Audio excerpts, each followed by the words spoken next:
الإسلام ديني ولا أرضى بغير ديني محمد اللي هديني نور الإيمان دين الإسلام ديني ولا أرضى بغير ديني محمد اللي هديني نور الإيمان. Basically, my story begins in first year university. I had a year where I think a lot of problems happened to me. My parents separated that year.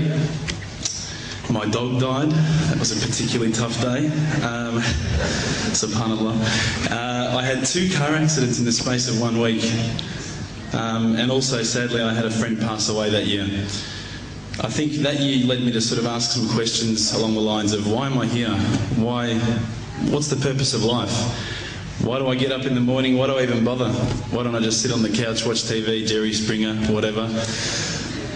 And I think I started to ask questions about, the purpose of life, and that led me to start to do a bit of a holy quest. Naturally, as an Aussie, the first thing I did was investigate Christianity.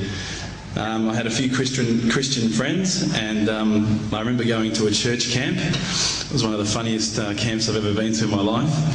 Everybody was singing. I didn't know what the words were. I didn't know what they were saying. It sounded great. They had beautiful voices, but it just seemed really strange. And everybody was telling me how much God loved me, and I was thinking, God loves me? My dog died. SubhanAllah. So I kept on investigating Christianity, and I went to a whole lot of, different aspects of Christianity. So we're talking about Catholicism, we're talking about Anglican, Baptist, priests, pastors. And every time I'd go there and ask questions, I'd find that they wouldn't pick up the Bible and start to say, oh, this is the answer, my dear brother. They would just start answering me. They would just answer from their own opinions. And I started to realise that there was a lot of interpretations of Christianity, and a lot of people had their own interpretations, and one priest from one church was believing one particular aspect of Christianity whilst another was proclaiming another. So I started to think to myself, the Bible is one text, but there seems to be so many different interpretations, and it was confusing. At the time, while I was in first year university, I was also working in a service station, one of my part-time jobs. And one of my colleagues was a Hindu, was an Indian Hindu. And we'd regularly change shift, and at that time I was very inquisitive, and I'd say to him, dude, what's the deal with the elephant head guy? What's the deal with that, Why has that guy got an elephant head? And he's going, oh, that's Ganesha, this. I said, but couldn't you have chosen like a lion's head or something a bit better? We'd have, these really deep theological debates while people were buying petrol. And I'd be saying, yeah, but why, bro? Hit $5 of gas, thanks, mate. Yeah, no problems. And again, I found that was very hard to stomach. So one of my friends, one of my close friends, who's a Christian, would you believe, said, tell me the religions that you've investigated. So I went through them. I said, Judaism, Christianity, Catholicism, Buddhism, Hinduism, da-da-da-da. He goes, what about Islam? I go, Islam? I go, they're terrorists. I'm not going to investigate that religion. They're crazy. Why would I even look at that religion? But lo and behold, I found myself walking into a mosque one day. This was my eternal quest. So I walked straight in, shoes on, straight across the prayer rug. There was a brother praying. I walked straight in front of him. As he went to go into sujood, I almost stepped on his head. SubhanAllah, I didn't have any clue what I was doing. I looked over and I saw this brother. You probably know this guy. This is Abu Hamza. He's come here and he's lectured a few times. SubhanAllah, I call him Abu Da'an because he's got a very large beard, mashallah. He came walking out towards me and I thought, today I'm about to die. This is the last day of my life. I'm a dead man. I'm a white boy in Lebland. What am I going to do here? I'm dead. He came walking across as though he just walked out of the Sahara Desert. Big abaya, big beard. But subhanAllah, the first words he said were, "G'day mate, how you going?" If only he had the can of VB, it would have been perfect.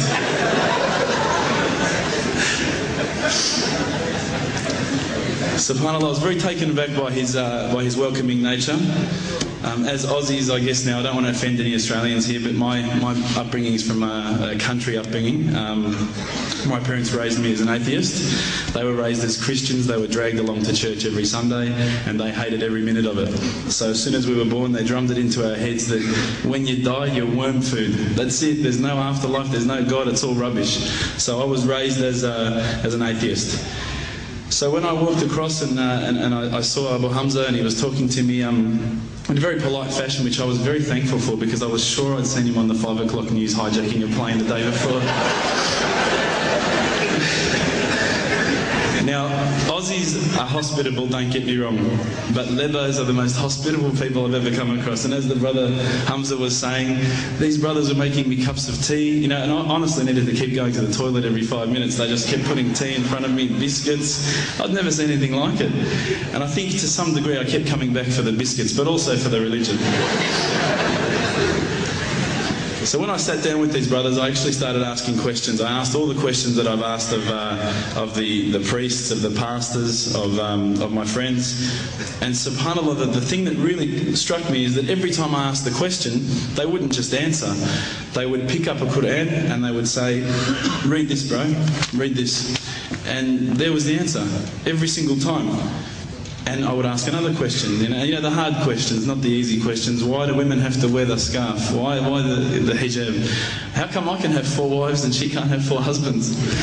You know, I wanted to know all the tough questions, which is the first questions I guess you ask when you come across Islam. But lo and behold, they kept on answering the questions with the Quran, not from their own opinion. And I got frustrated with this. And I actually said to one of the brothers, because by this stage I think I'd been going there for about a couple of weeks, there was always a few brothers there when I went. And I said to one of the brothers, I said, you know, what's your opinion on the matter? Why won't you give me your opinion? And one of the brothers turned to me one day and said, how can I have an opinion when this is the word of God? SubhanAllah, I remember that really hit me. So I asked them if I could take a Quran home, and I didn't say I was going to use it to chalk up the couch or anything like that. I said I was going to respect the book, so I took it home, I started reading it.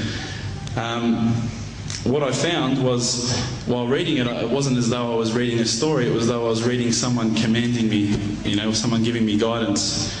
And one night I decided to really try and get the spiritual mood happening, and I'm sure probably some of you have heard this story before, so I apologise. I'd lit a candle, I had the window open, I had the curtains drawn, you know, I was trying to get that really spiritual feeling. It was a nice summer night in Melbourne, as summer as it can get in Melbourne, and I was sitting there thinking, this is it, you know, this is the night. I'd been, you know, investigating all the spiritual proofs, all the scientific proofs about the fact that the mountains are the pegs, about, you know, how the embryo develops inside, you know, the woman, all these amazing proofs, but I still needed that little push. It's like I was on the edge of a cliff, I was ready to jump, I just needed a push. So I was sitting there, it was very quiet. I was reading Quran, and I stopped. I said, Allah, this is my moment. This is the time I'm about to jump into Islam. All I need is just a sign. Just a little sign, nothing huge, maybe a bolt of lightning. You know, maybe half the house could fall down or something, you know, just small. It's small for you, man. You created the earth, come on. So I sat there. I was waiting for the candle to start gliding up to 4 metres high like in the movies. And I go, okay, go. And subhanAllah, nothing. Absolutely nothing happened. I was really disappointed, to be honest. So I sat there and I said, Allah, this is your chance. I'm here. I'm not going nowhere. I'll give you another chance. Okay, maybe you were busy. You know, I know it's daytime over the other side of the world. There's a whole lot of stuff going on. Maybe this time it could just be like a car backfiring. You know, something small. All right, the half the house, the candle. Let's forget that. A bird could fart outside. I don't care. Just anything. So I said, okay, go. And And subhanAllah, absolutely nothing happened. And I mean, I couldn't have even said, oh, that was it. That creep just then in the wall, that was it. Absolutely nothing happened. I was really disappointed. I was gutted. I was sitting there thinking, this is it, you know, this was my last chance, Islam, and I haven't found it. I pulled back the Quran, I turned back to where I was reading. SubhanAllah, the very next verse on the next page, for those of you who ask for signs, have we not shown you enough already? Look around you, look at the stars, look at the sun, look at water. These are the signs for the people of knowledge. SubhanAllah.